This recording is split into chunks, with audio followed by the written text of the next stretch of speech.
Welcome back to the spoiler zone. Today, we're diving deep into a film that will take you on a wild, emotional ride. Bad Guy, 2001.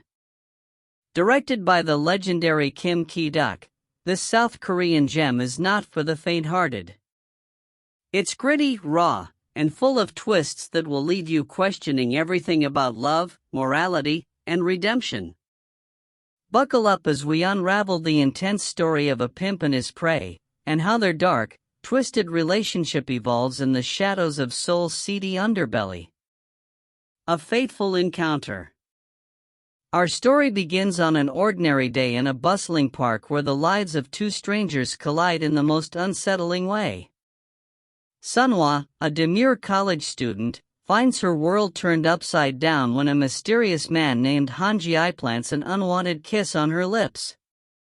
Outraged and humiliated, Sun-hwa demands an apology as a crowd gathers. Soldiers intervene, beating Han-gi, but he remains eerily silent, his gaze locked onto Sun-hwa even as she spits in his face. This unsettling moment is the catalyst that sends Sun-hwa spiraling into a world she never imagined. The trap is set.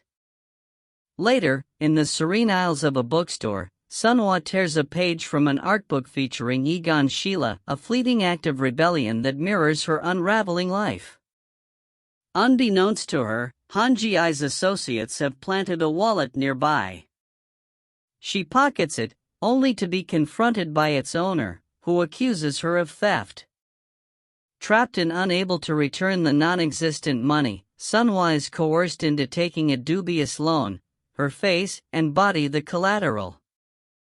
This marks the beginning of her harrowing descent into the dark world Han-gi controls.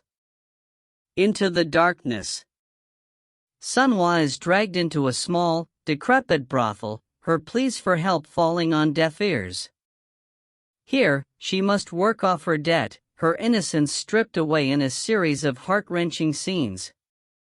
The madam of the brothel coldly dictates the terms of her new existence, while Han-gi watches her every move through a one-way mirror. The silent man from the park, now revealed as a ruthless pimp, is always there, an omnipresent force in her nightmarish new life. A desperate plea. Sun-hwa clings to the hope of reuniting with her boyfriend, begging for permission to give her virginity to him. But when he rejects her, Han-gi savagely attacks him, severing the last ties to her former life.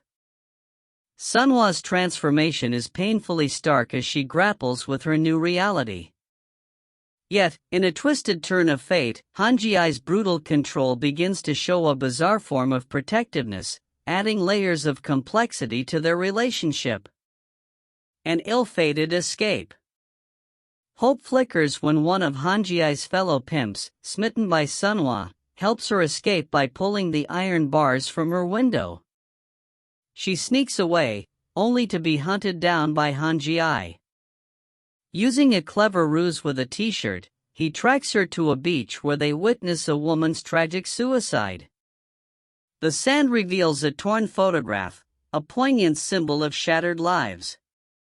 This fleeting taste of freedom quickly dissipates as Han-gi drags her back to the brothel, the photograph clutched in her hand like a fragile memory. A glimpse of redemption. Back in the brothel, Sun-hwa meticulously reconstructs the torn photograph, taping it to her mirror. The faces are missing, a haunting reminder of her lost identity.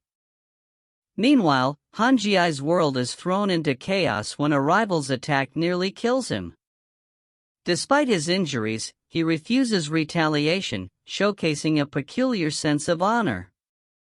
His confession to the police to protect his men further complicates his character, painting him as both villain and martyr. Confrontation and truth.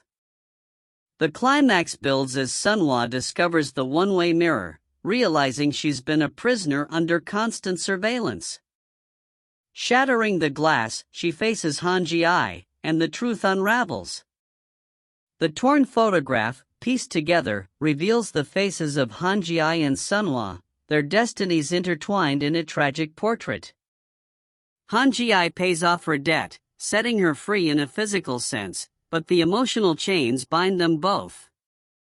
Sun-hwa, now a willing partner, joins Han-gi in selling themselves to fishermen to earn a living, their bond cemented in mutual destruction and dependence. A bittersweet farewell. As the film reaches its poignant conclusion, Han-gi and Sun-hwa sit by the waterfront, a fragile peace settling over them. The haunting melody of Blot en Dag, a Swedish hymn sung by Carola Hagfast, fills the air, encapsulating their shared sorrow and fleeting hope. They drive away together, their future uncertain but undeniably connected. Final thoughts. Bad Guy is a film that lingers in your mind long after the credits roll. Kim Ki-duk masterfully crafts a narrative that challenges our perceptions of morality, love, and redemption. Through the harrowing journey of Han-gi and Sun-hwa, we are confronted with the darkest facets of human nature, yet also shown glimpses of humanity and connection in the most unlikely places. It's a story that shocks, captivates, and ultimately leaves you questioning what it means to truly be a bad guy. If you're ready for a cinematic experience that will provoke, disturb, and haunt you, Bad Guy is a must-watch. Just remember, this isn't a story about heroes and villains, it's about the fragile, messy complexities that make us human. Don't forget to like, subscribe, and hit that notification bell for more deep dives into the world of cinema. Thanks for tuning in to the Spoiler Zone, where we bring the movies to life.